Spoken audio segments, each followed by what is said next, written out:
Alhamdulillah, hari ini insyaAllah kita akan habiskan satu babak daripada satu part of surah Al-Baqarah.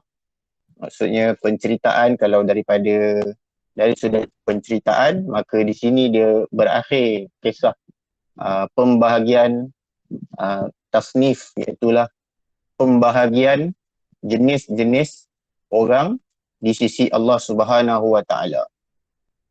Bermula daripada kisah tentang orang mukmin, kemudian tentang orang yang kafir, kemudian orang munafik.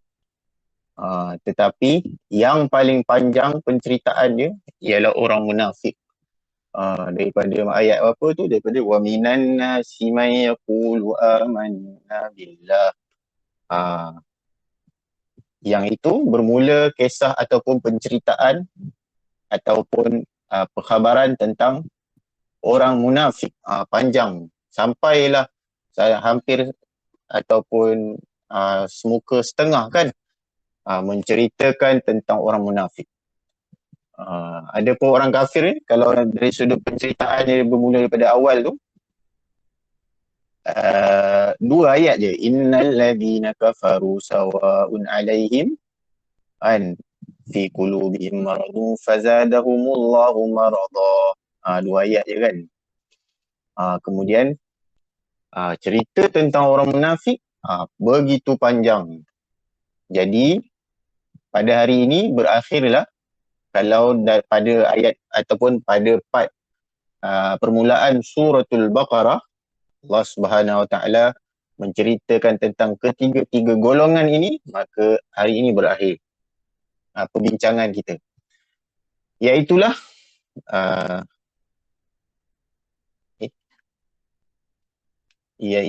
ayat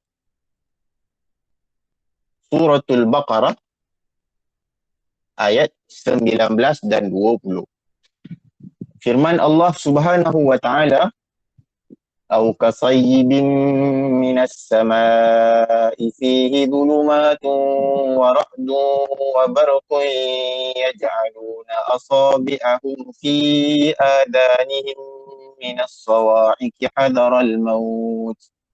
Wallahu muhitun bil kafirin. Yakadul barqu yakhtafu absarahum kullama adaa'a lahum mashaw fihi wa idza adlama 'alaihim qamu walau syaa Allahu ladhahaba bisam'ihim wa absarihim innallaha 'ala kulli syai'in qadir." Atau kebanyakan fasir, ahli tafsir, atau di sini dan juga membawa maksud dan kasayyibin minas sama, bandingan golongan munafikin ni.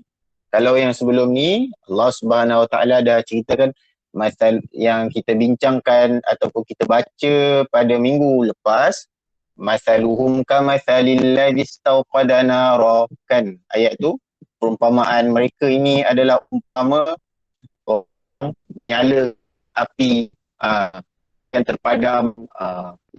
So perumpamaan seterusnya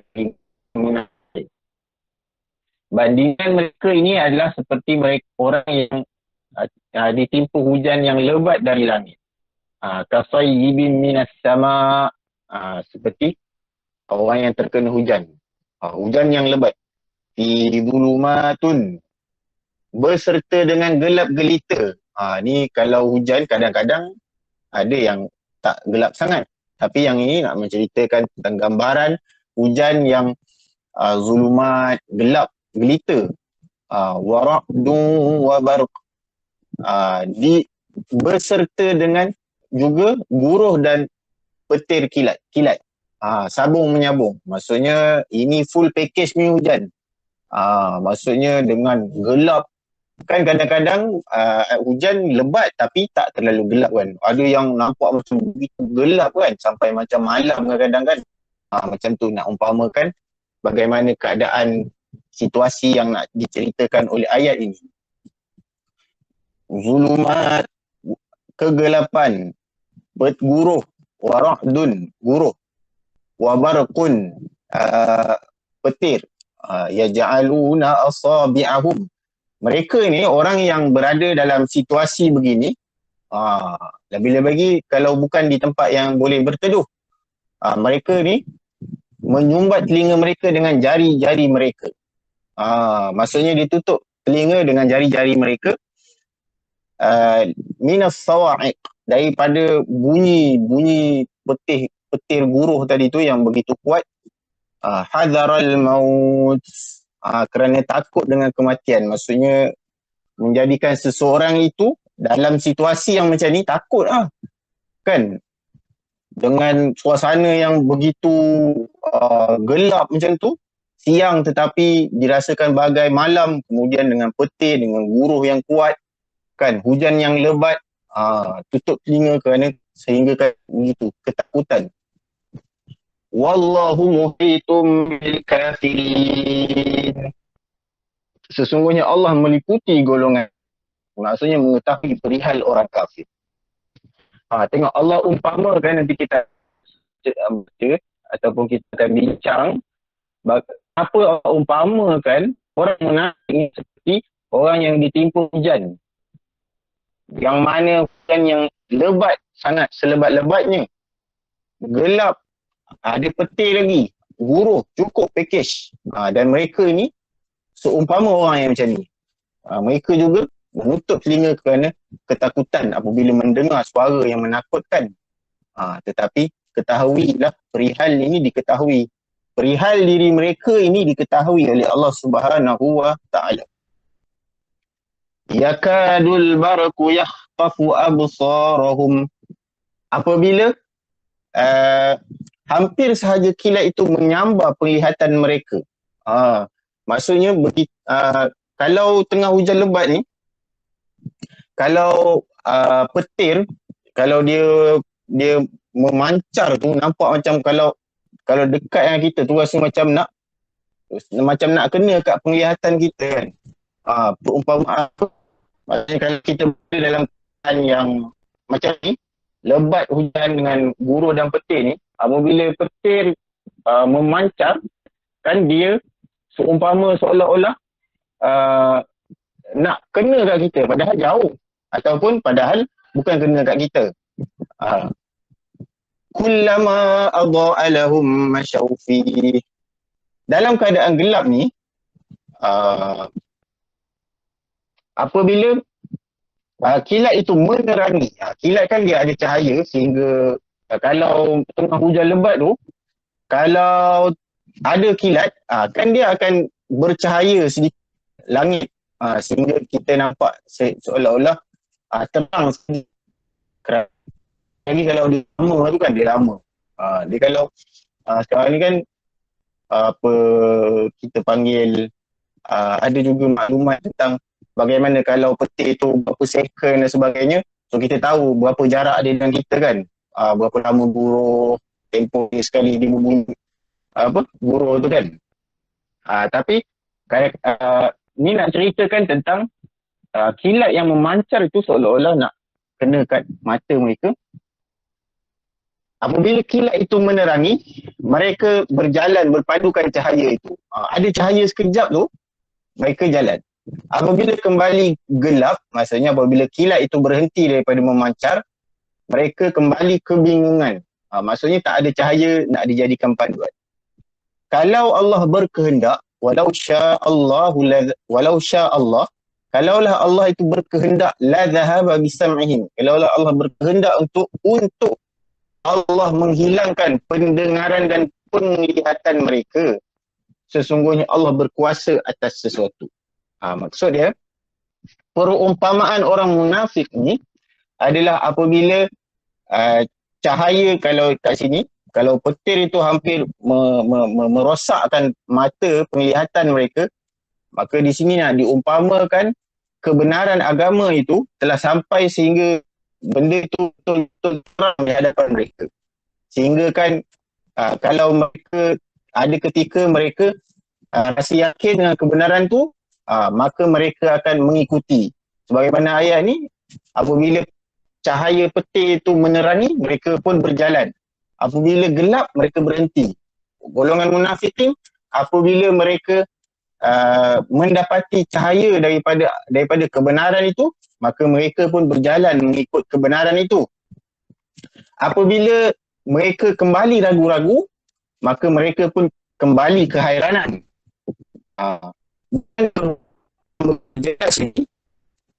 Masih lagi mereka tak mau mengikutinya, maka Allah kata kalaulah Allah nak ambil pendengaran, nak ambil penglihatan mereka, sesungguhnya Allah mampu. Maksudnya dah bagi dah pendengaran, dah bagi dah penglihatan, dah bagi dah panca indera dan segala macam alat-alat untuk kita menakul maklumat dan menerima ataupun mencerna maklumat yang dihidangkan di hadapan kita.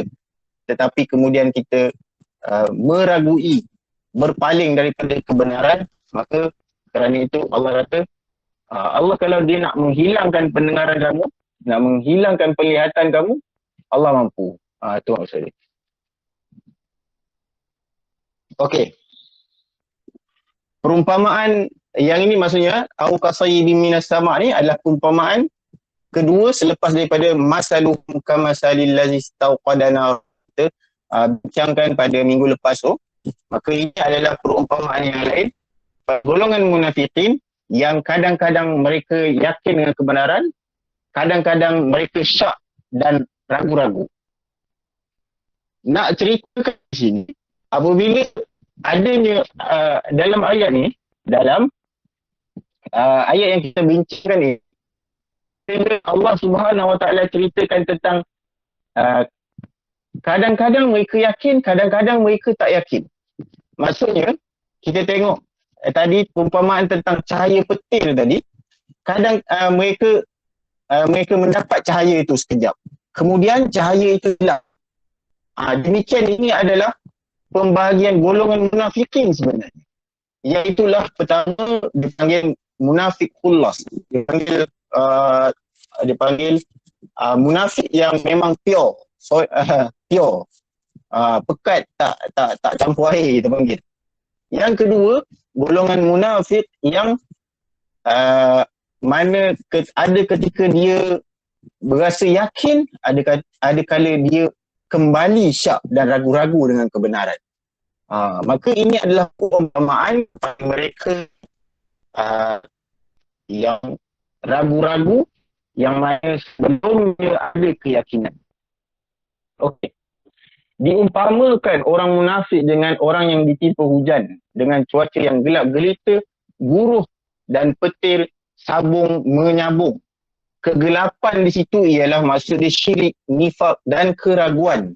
Maksudnya mereka berada di dalam kegelapan, mendung, rasa macam kehidupan yang yang tidak ada cahaya untuk diteruskan.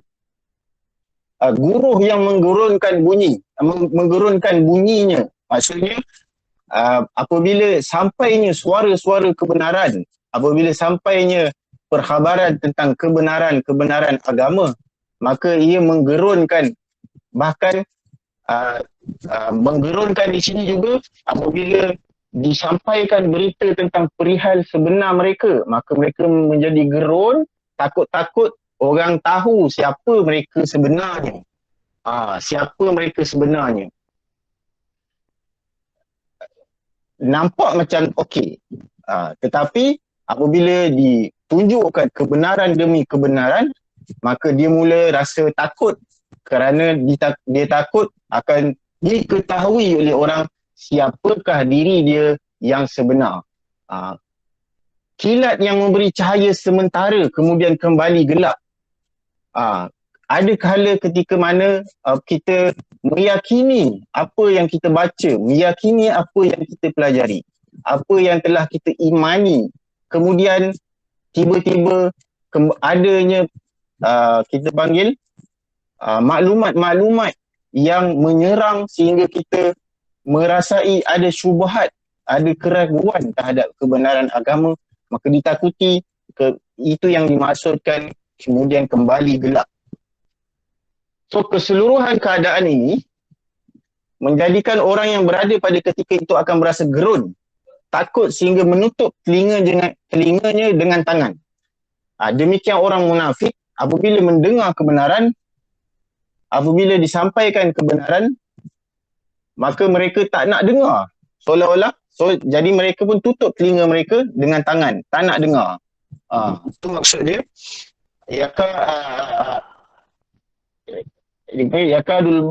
Kita panggil ayat tadi. Yaj'aluna asabi'ahum fi adhanihim. Mereka tutup telinga mereka, tak nak dengar kebenaran.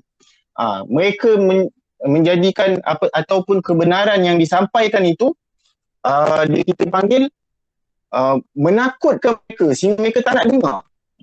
Sehingga mereka tak nak dengar.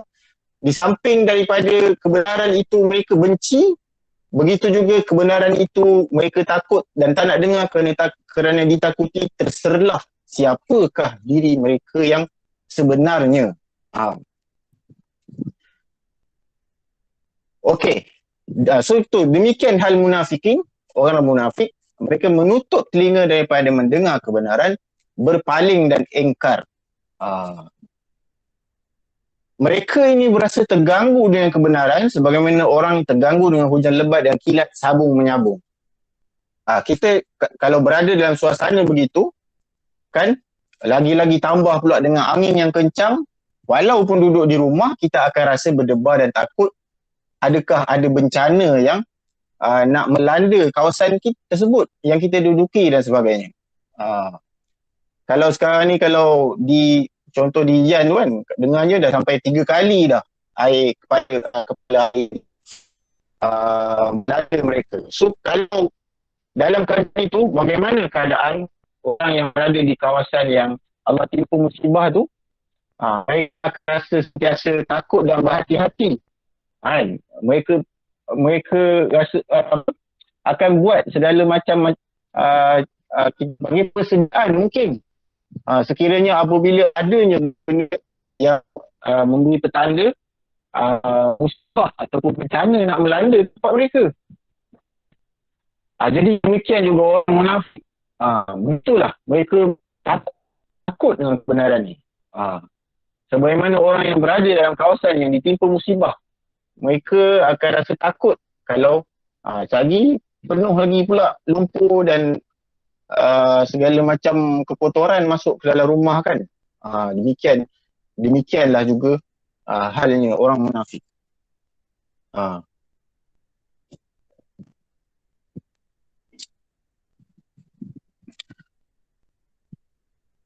Kemudian hampir sahaja petir hendak memanah pandangan, demikian panahan kebenaran melondehkan perihal sebenar orang munafik. Maksudnya yakadul barqu yakhtafu absarahum. Apabila yakadul barqu panahan petir itu hampir-hampir sahaja merosakkan pandangan, merosakkan penglihatan. Demikian juga panahan kebenaran itu ditakuti oleh orang munafik kerana dia akan melondehkan perihal sebenar mereka dan juga dan di samping mereka juga memang di dalam hati ada kebencian dan pertentangan terhadap kebenaran yang disampaikan. So petir yang memancar cahaya adalah umpama kebenaran yang dilihat oleh golongan munafik. Setelah hilang cahaya itu mereka kembali kehairanan. Ini kita panggil tadi golongan munafik terbahagi kepada dua, iaitulah yang kita panggil yang solid, memang munafik yang memang jelas ataupun munafik yang memang langsung tidak menerima kebenaran, sekadar berpura-pura semata-mata dan tidak pernah pun merasai adanya unsur keyakinan terhadap agama. Tetapi yang ini adalah golongan munafik yang mereka ini percaya kepada agama, kemudian ada keraguan selepas itu. Itu kita panggil setelah hilang cahaya itu, mereka kembali kehairanan. Itu yang sebab itulah para sahabat yang kita ceritakan sebelum ni, bagaimana mereka rasa mereka adalah orang munafik kerana mereka merasakan seolah-olah mereka jauh daripada cahaya pada keadaan-keadaan tertentu dalam kehidupan mereka. Inilah yang patut kita rasa dan kita doa Allah jauhkan kita daripada sifat munafik, jauh daripada tergolong daripada golongan munafik, kerana iyalah kadang-kadang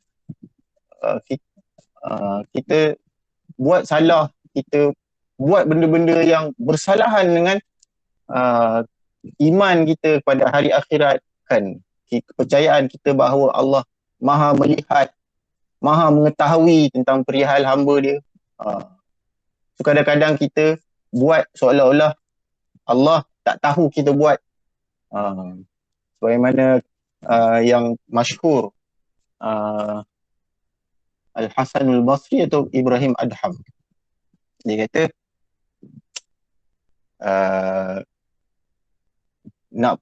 ada orang tanya dia nak buat maksiat, kemudian boleh dengan syarat kamu buat maksiat jangan guna nikmat Allah, jangan buat dekat bumi yang dipinjam, bumi yang dicipta oleh Allah. Kat mana nak buat maksiat macam tu? Maksiat ni buat dengan nikmat yang Allah bagi. Ada benda-benda yang Allah bagi, maka kita Allah wa'alaikumsalam. Takut juga, saya sendiri pun takut nak sampaikan kerana sama-sama saya sendiri pun banyak cuba berusaha untuk jadi baik. Okey. Demikian juga munafikin ini, maksud yang lain daripada apa yang dikatakan bahawa sekejap nampak beriman, sekejap tidak. Kedua ada dia panggil opportunis. Yang kalau kita panggil istilah sekarang ni makan keliling. Ketika orang Islam berada dalam keadaan menang, mod menang, maka mereka sama dengan orang Islam. Ketika orang Islam kalah ataupun dilihat kalah, maka mereka boleh berusaha dan mereka balik tamuh dengan dia pun, dia kalah lah. So bukan keliling lah kita panggil. Okey, seterusnya. Okey, yakadul barku yakhtafu absarahum kullama adha'a lahum mashaw fihi wa idza adlama alaihim qamu. Menceritakan tentang cahaya. Demikian juga pada hari kiamat, manusia diberi cahaya berdasarkan amalan. Maksudnya semakin bagus kita punya kelakuan di sisi Allah Subhanahu Wa Taala, maka akan diberikan cahaya yang seluas-luasnya. Ada yang juga mereka yang sekejap menyala, sekejap terpadam. Ada yang terpadam terus. Golongan mukmin dan juga munafikin yang berada pada hari ini di atas muka bumi, Allah Subhanahu Wa Taala memberikan cahaya sehingga hari kiamat, tetapi apabila ingin merentas sirat, maka ketika itu Allah memadamkan cahaya bagi golongan munafikin. Dan ketika itu orang mukmin yang melihat hal tersebut, mereka kata Rabbana atmim lana nurana waghfir lana. Wahai Tuhan kami, sempurnakanlah cahaya kami, sempurnakanlah cahaya kami untuk kami dapat merentas sirat ini. So cahaya di sini maksud dia, ia bukan sekadar cahaya kebenaran pada di dunia, tetapi dia juga adalah membasuh cahaya yang hakiki yang menjadi panduan bagi orang pada hari kiamat untuk melalui lintasan-lintasan sirat.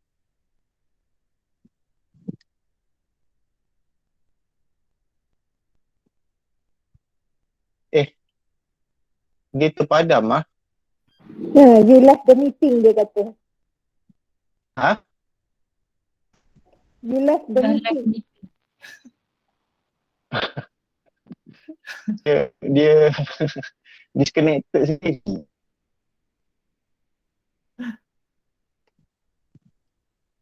sebabnya saya pun tak tahu apa masalah kat laptop ni.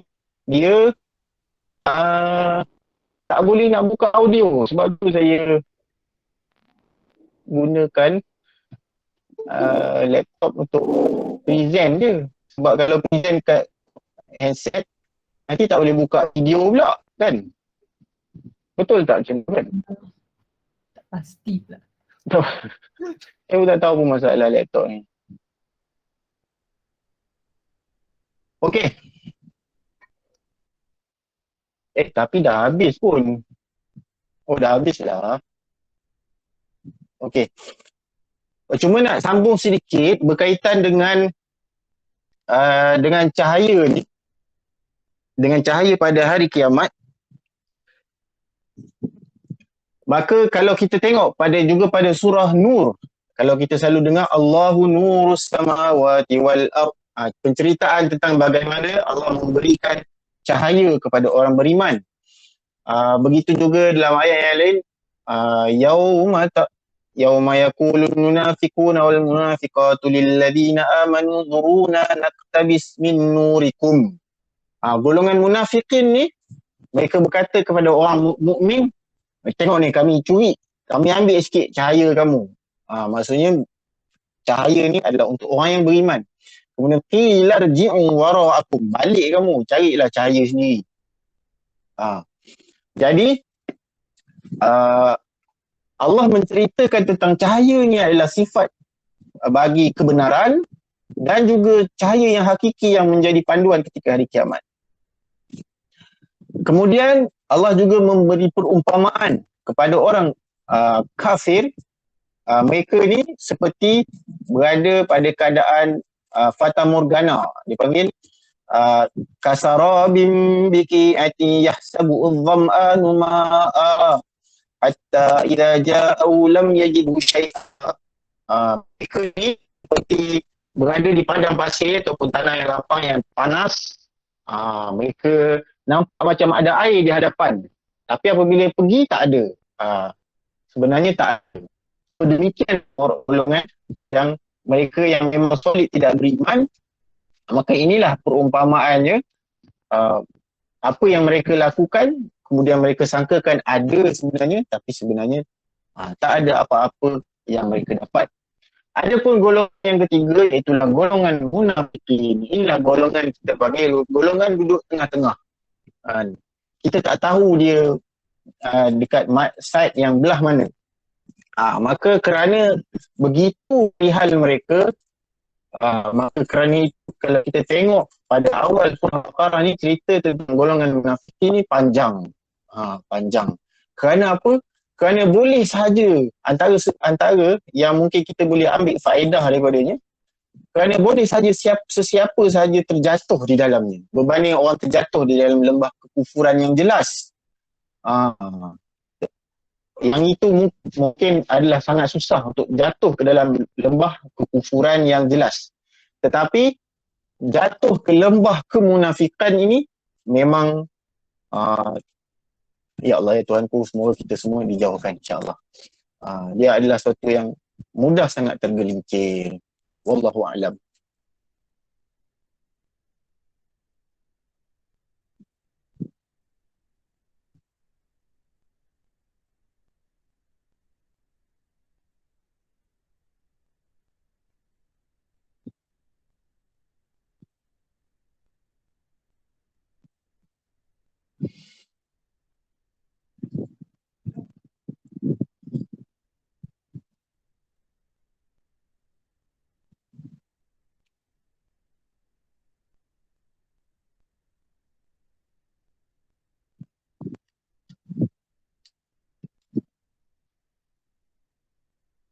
Apa berkaitan dengan tafsir, kalau tak kita baca fiqh sikit lagi, ada masa sikit insya-Allah.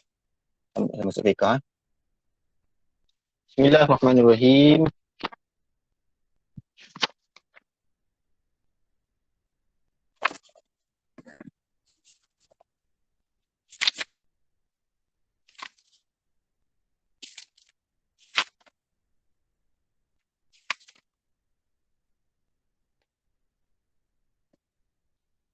Kita masuk muka surat 23, masih lagi berkaitan dengan darah-darah, berkaitan dengan darah-darah yang ada pada wanita muslimat ataupun wanita keseluruhan. Bukan muslimat, wanita keseluruhan.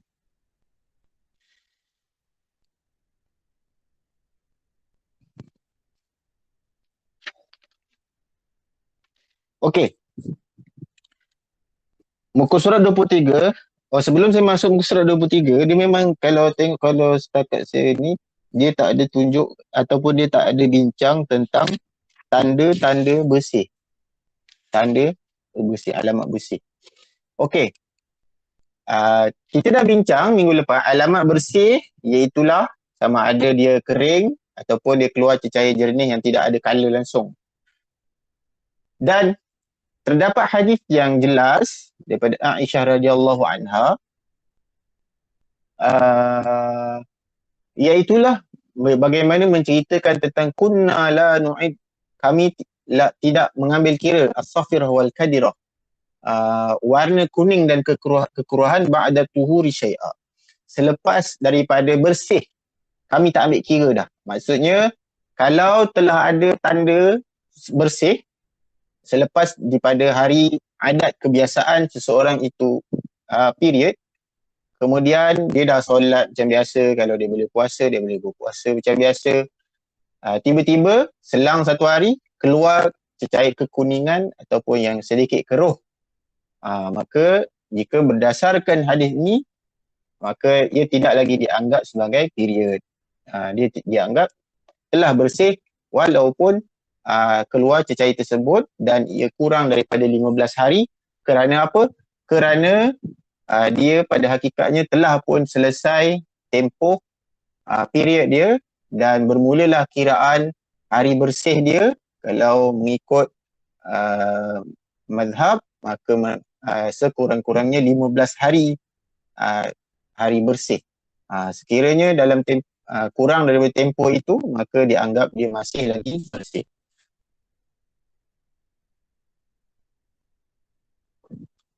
Wa aqallun nifas lahzah. Masa nifas yang pendek adalah sekelip mata. Maksudnya keluar sekali sahajalah. Wa aksaruhu situna yawman, manakala masa yang lama adalah 60 hari. Wa ghalibuhu arba'un, dan kebiasaannya adalah 40 hari. Okey. Yang ini adalah kita panggil di dalam mazhab, maka orang yang bersalin kemudian keluar darah nifas, maka nifas dia dianggap masih darah yang keluar itu masih dianggap nifas selagi mana ia berlangsung dalam tempoh 60 hari. 60 hari. Tetapi kalau contoh telah kering sebelum daripada itu, maka dia dianggap telah pun berhenti darah nifasnya dan dianggap bersih dan diwajibkan untuk solat dan berpuasa.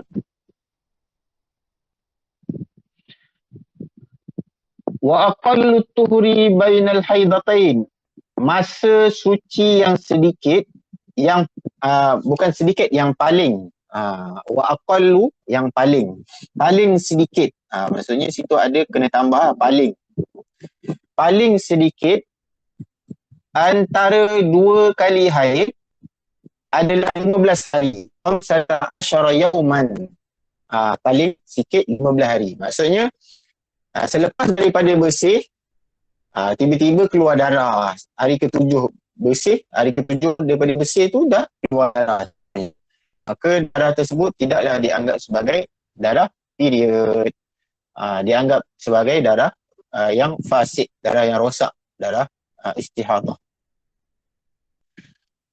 Wala hadda li aktsarihi, dan tiada batasan hari untuk masa yang lama. Maksudnya berapa bulan pun dia bersih, tidak ada had tempoh tertentu. Tidak ada had tempoh tertentu selagi mana dia tak keluar darah haid. Okey. Wa aqallu zamanin tahidu fihi al-mar'atu, dan usia perempuan yang paling muda didatangi haid adalah 9 tahun. Maksudnya kalau sebelum daripada 9 tahun keluar darah, maka consider darah itu bukan darah haid. Sebaliknya adalah darah darah kotoran biasa ataupun istihadah. So diambil kira, dianggap sebagai darah haid ialah sekiranya darah itu keluar selepas daripada umur 9 tahun. Wa aqallul hamli 6 ashhur.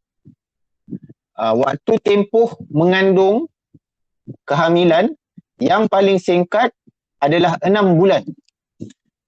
Manakala wa aksaruhu yang paling lama 4 sinin, 4 tahun.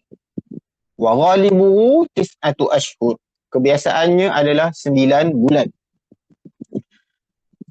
So untuk nak sabit seseorang ataupun seseorang baby itu dianggap sebagai anak daripada perkahwinan yang sah, maka dia berdasarkan kepada ini, iaitulah dia mesti kandungan itu lahir selepas daripada dia telah dikandung sekurang-kurangnya 6 bulan.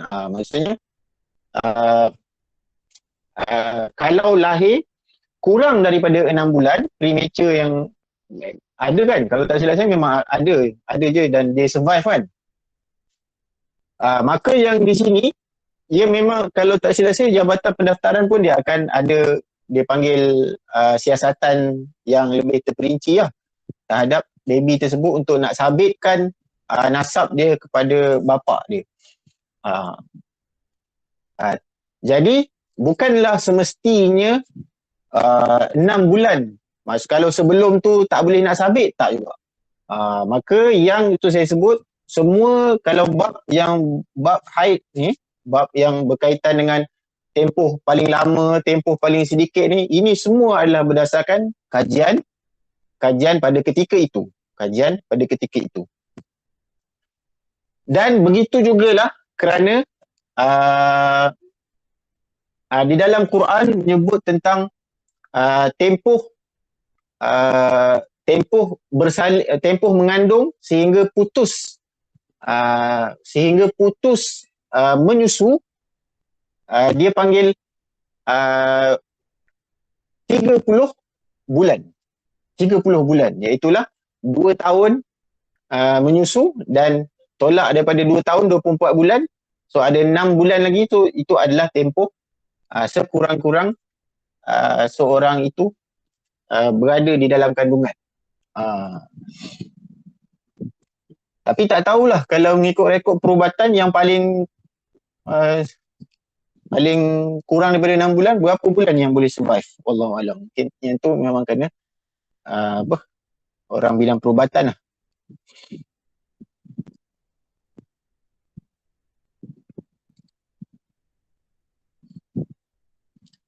Berapa Prof?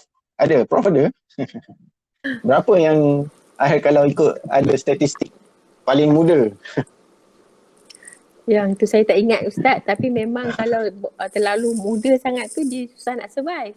Bawah 24 minggu tu memang 6 bulan tu 24 minggu memang susah nak survive lah. Selalunya 24 ke atas tu yang baru dikirakan kelahiran premature. Tapi ada je yang survive kan? Bawah boleh katakan hampir mustahil lah Ustaz. Bawah 24 tu. Selalunya 24 ke atas lah yang survive. 24 ke atas. Boleh sangat jarang, sangat tipis Ustaz. Ustaz, yang Ustaz cakap masa menyusu tadi saya tak kurang faham Ustaz, yang 30 bulan tu. Tempoh menyusu tu. Macam mana? Ustaz ulang sikit. Sekejap saya tengok ayat ni. Dalam Quran disebut macam mana boleh timbul 6 bulan paling sedikit ataupun paling minima, kita panggil apa? Minima tempoh kandungan, kerana disebut tentang umur kehamilan 6 bulan yang paling minima, kerana disebut tentang dalam Quran Thalathuna syahra. Jap. Saya tak ingat ayat tapi nanti saya share. Tapi memang dalam Quran disebut tentang kerana bagaimana kita panggil pengiraan 6 bulan tu berdasarkan ayat Quran tu kerana disebut tentang tempoh menyusu 2 tahun, kemudian ada lagi baki 6 bulan. So 6 bulan tu consider itu adalah kita panggil tempoh usia kehamilan yang paling minima. Ayat ni dah keluar dah. Surah. Wa wasainal insana biwalidayhi ihsana hamalathu ummuhu kurhan wa wada'al kurha wa hamluhu wa fisaluhu 30 syahra. Allah beritahu wa hamluhu wa fisaluhu 30 syahra. Tempoh kandungan dan fisal iaitulah putus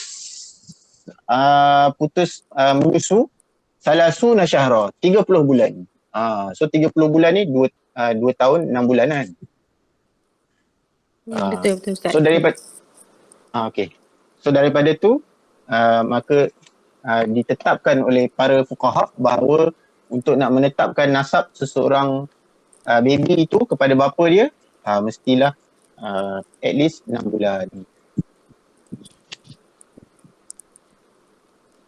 Okey.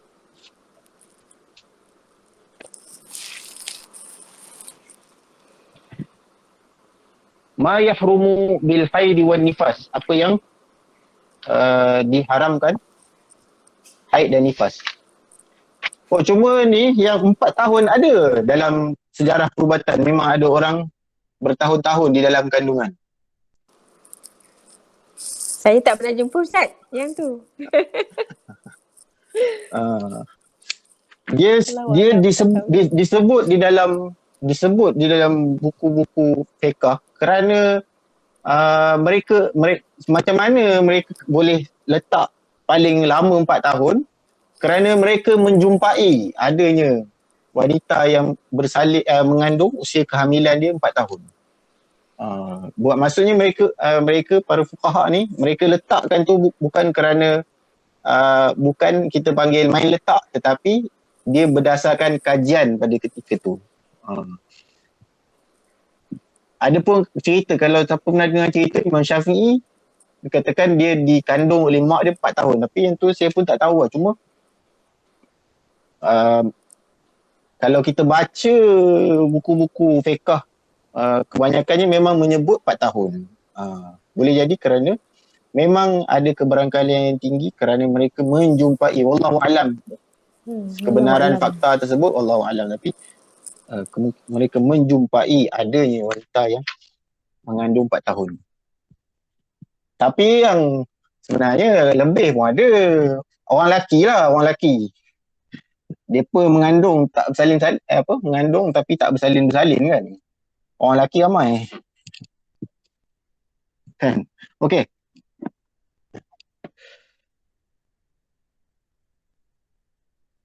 Perkara-perkara yang haram dilakukan ketika haid dan nifas. Ma yahrumu bil haidi wan nifas. Wa yahrumu bil haidi wan nifas thamaniyatu asya'. Wanita yang mengalami haid dan nifas maka haram melakukan 8 perkara. Thamaniyatu asya'.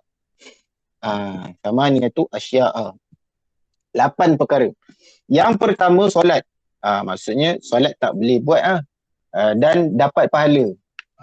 Meninggalkan dengan syarat niat. Niat meninggalkan kerana mentaati perintah Allah, maka dapat pahala. Tinggal saja kosong kan. Okey. Wasaumu, puasa. Wa qiraatul Quran.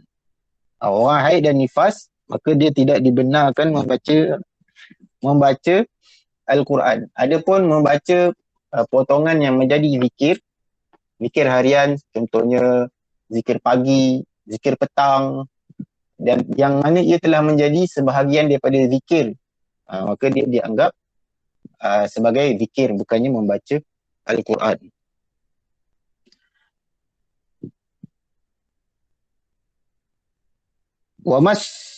al-mushaf wa hamluhu, menyentuh mushaf dan juga membawanya. Maksudnya mushaf di sini adalah mushaf yang lebih daripada 50% Al-Quran. Contoh dia,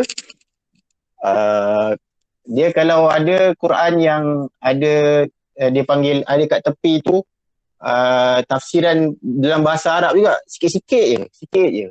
Tu masih dianggap sebagai mushaf. Tetapi kalau terjemahan yang mana terjemahan Melayu yang biasa yang ada dekat pasaran ni, maka yang itu tidak dianggap sebagai mushaf. Yang itu dianggap sebagai terjemahan, tidak ada masalah untuk membawanya ataupun memegangnya dan mengalihkannya. Maksud dia punya indikator dia ialah 50%.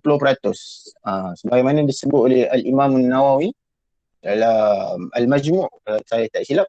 So disebut mestilah sekurang-kurangnya separuh. Kalau yang lebih daripada separuh, maka dia dianggap sebagai mushaf. Wadukhulul masjid, masuk masjid. Masuk masjid pun tidak dibenarkan bagi orang yang haid dan nifas, kerana antara alasan dia kerana dia ditakuti mengotori masjid. Tetapi sekarang, teknologi sekarang, kebiasaannya memang selamat daripada kekotoran tu, tetapi kalau kita lihat juga pada ketika zaman dahulu, zaman para sahabat di kalangan wanita, of course mereka akan ada juga alat-alat untuk menampung darah daripada keluar daripada tempatnya. So di situ ada juga kemungkinan, atau kita panggil, mereka juga tidak mengotorkan masjid kalau masuk. Tetapi so kerana itu dikekalkan bahawa orang yang period tidak dibenarkan memasuki masjid, melainkan dengan kondisi-kondisi keperluan-keperluan tertentu yang memerlukan untuk dia masuk masjid. Seperti dia tidak mungkin dapat mengikuti pengajian yang mungkin tidak akan ada ulangan dan sebagainya, ataupun tidak ada orang yang berkelayakan sebagaimana orang yang nak mengajar kat situ. So dia dibenarkan untuk berada di dalam masjid. Dia memang ada khilaf yang panjang, tetapi kalau dalam mazhab memang tidak dibenarkan seseorang itu memasuki masjid sekiranya dia dalam keadaan period. Wat tawaf. Tawaf juga tidak dibenarkan. Kerana apa? Kerana Nabi SAW dia bagi tahu kepada Aisyah masa haji wada' Nabi, Aisyah dia period, kemudian dia sedih, kemudian Nabi kata if'ali ma yaf'al hajj ghaira an tatufi bil bait. Hendaklah ataupun boleh kamu nak buat apa sahaja yang dilakukan oleh orang yang menunaikan haji, kecuali kamu tidak boleh tawaf, di Baitullah. Berdasarkan hadis ni juga sebenarnya berdasarkan hadis yang Nabi SAW tuturkan kepada Aisyah ini juga menjadi hujah. Sebahagian ulama mengatakan bahawa bolehnya seseorang yang haid dan nifas itu membaca Al-Quran, kerana sebahagian daripada amalan orang yang menunaikan haji adalah dia memperbanyakkan ibadah, membaca Al-Quran dan sebagainya. Dan Nabi SAW baginda mengatakan bahawa kamu boleh buat apa sahaja yang orang yang buat haji buat, kecuali kamu tidak boleh tawaf. Dan tawaf ini termasuk juga lah solat, kerana Nabi SAW sebut at-tawaf itu solat. At-tawaf solat ghaira an tatakallamu fihi. Cumanya kamu boleh bercakap ketika mana kamu menunaikan tawaf. Tawaf itu solat, maksudnya apa sahaja yang diwajibkan untuk menunaikan solat, maka diwajibkan juga untuk nak tawaf. Nak mesti bersih daripada hadas, menutup aurat, suci, tidak ada najis dan sebagainya. Okey. Demikian juga kalau orang tu dia memang tapi yalah kadang-kadang ada orang dia masa dia pijak dia nak baca Quran. Masa dia tak pijak dia tak baca pun Quran. Yang tu tak boleh. Yang tu karut lah. Yang tu karut.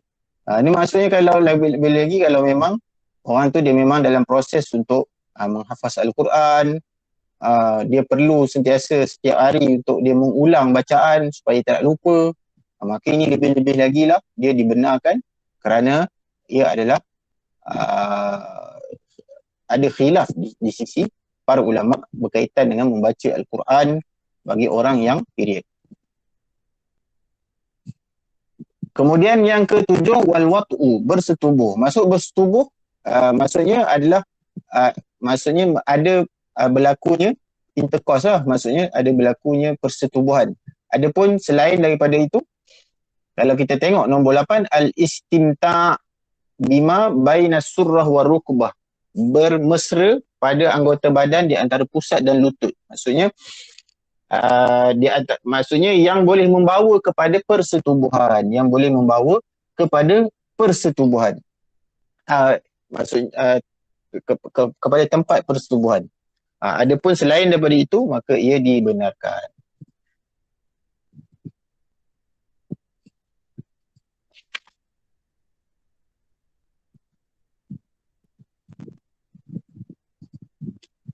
Kita habiskan lepas ni masuk bab solat. Masuk habis kita habiskan satu muka surat lagi boleh? Boleh. Boleh Ustaz. Boleh okey. Ma yahrumu 'alal muhdis, perkara-perkara haram, perkara-perkara yang haram dilakukan untuk orang yang berhadas besar dan berhadas kecil. Maksud hadas besar ialah yang menjadikan seseorang itu wajib mandi. Hadas kecil yang menyebabkan seseorang itu wajib berwuduk sekiranya dia nak menunaikan sesuatu ibadah yang wajib untuk dia suci daripada hadas seperti solat ataupun membaca Al-Quran ataupun tawaf. Okey. Wa yahrumu 'alal junubi khamsatu asya. Orang yang berjunub diharamkan 5 perkara. Iaitulah yang pertama solat. Solat tak boleh ya. Yang kedua qiraatul Quran, membaca Al-Quran juga bagi orang berjunub tak boleh. Ada perbincangan di kalangan para ulama kenapa orang yang period ada yang kata boleh, tapi ada yang junub hampir-hampir tak ada yang kata boleh baca Quran junub. Kerana haid adalah satu hadas yang bukan pilihan dan dia tak boleh keluar daripada hadas tu sesuka hati dia, maksudnya dia ada tempoh dia. Adapun junub, dia adalah hadas yang berlaku dengan pilihan dan tempoh kita berada dalam keadaan hadas itu adalah suatu yang boleh kita kawal. Kalau kita mandi maka keluar daripada hadas. Kalau kita tak mandi maka dia masih lagi berada dalam keadaan hadas. So junub ni biasanya pendek, singkat waktu dia. So sebab tu dalam tempoh itu tidak dibenarkan untuk membaca Al-Quran. Adapun kerana apa orang yang haid dan nifas ini adanya pandangan yang mengharuskan mereka membaca Al-Quran kerana tempohnya panjang dan dia bukan pilihan. Okey. Seterusnya wa massul mushaf hamluhu. Menyentuh mushaf dan membawanya. Begitu juga tawaf wal lubsu fil masjid. Dan menetap di dalam masjid. Maksudnya lalu boleh, menetap tak boleh. Lalu boleh. Orang yang berjunub berdasarkan apa? Berdasarkan firman Allah Subhanahu Wa Taala, wala junuban illa abiri sabilin hatta tagtasilu. Dan tidak dibenarkan orang mendekati masjid melainkan orang yang berjunub mendekati masjid melainkan dia nak lalu, Ada kalau orang yang berjunub dia boleh masuk ataupun menetap di masjid dengan syarat dia berwuduk. Dengan syarat dia berwuduk, sekiranya dia ada keperluan, maka dia boleh.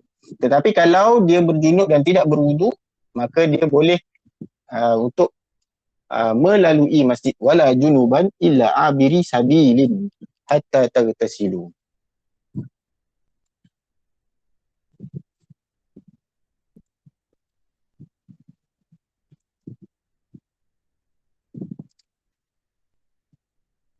Wa yahrumu 'alal muhdithi thalathatu asya'. Orang yang berhadas, maksudnya kat sini orang yang berhadas kecil lah.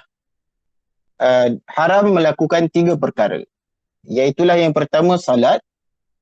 La salata liman ahdatha hatta yatawadda. Nabi SAW sebut tidak ada solat bagi mereka yang berhadas sehingga dia berwuduk. Maka wajib untuk untuk berwuduk sebelum solat, dan kalau terlupa tak dimaafkan, mesti diulang solat. Wat tawaf, dan tawaf. Tawaf juga mesti dalam keadaan suci, tidak berhadas. Maksudnya dia tidak berhadas, maksudnya dia tidak ada benda-benda yang menyebabkan dia terbatal wuduknya dari sudut hadas. Maksudnya buang air ataupun kentut dan sebagainya. Ada pun yang masalah menyentuh wanita, yang itu bab lain. Dia juga masuk dalam hadas dari sudut konteks yang umum kerana kebiasaan kalau menyentuh wanita lebih-lebih yang bukan mahram, dia mungkin ada kemungkinan menaikkan syahwat, maka mungkin ada terkeluar cecair dan seumpamanya. Maka kerana itu dia juga dilarang daripada menunaikan tawaf kerana ada kemungkinan dia terkeluar sesuatu daripada kemaluannya. Wa massul mushaf wa hamluhu, dan orang yang hadas juga tak boleh untuk menunaikan atau tidak boleh menyentuh dan membawa mushaf. Sama juga semua keadaan. Dan saya ulang sekali lagi, berkaitan dengan mushaf ni, dia macam mana? Dia 50%. 50%, lebih daripada 50%, lebih daripada 50% Al-Quran barulah dianggap sebagai mushaf. Adapun kurang daripada 50% ataupun 50%, maka dia dianggap sebagai bukan mushaf. Seperti buku tafsir dan terjemahan. Wallahu ta'ala a'lam.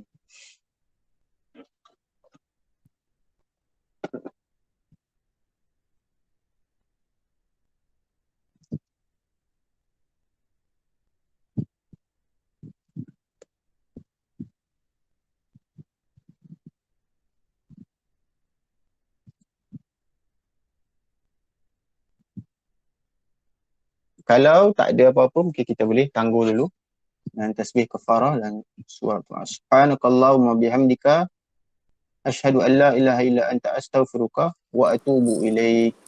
Bismillahirrahmanirrahim. Alhamdulillahirabbil alamin. Wassalatu wassalamu ala Rasulillah wa ala alihi wa sahbihi ajma'in. Allahumma ati anfusana taqwaha wa zakkiha wa anta khairu man zakkaha anta waliyuha wa maulaha. Sallallahu ala sayyidina Muhammad wa ala alihi wa sahbihi wasallam. Alhamdulillahirabbil alamin. Wassalamualaikum warahmatullahi wabarakatuh. Terima kasih Ustaz. Sama-sama. Assalamualaikum.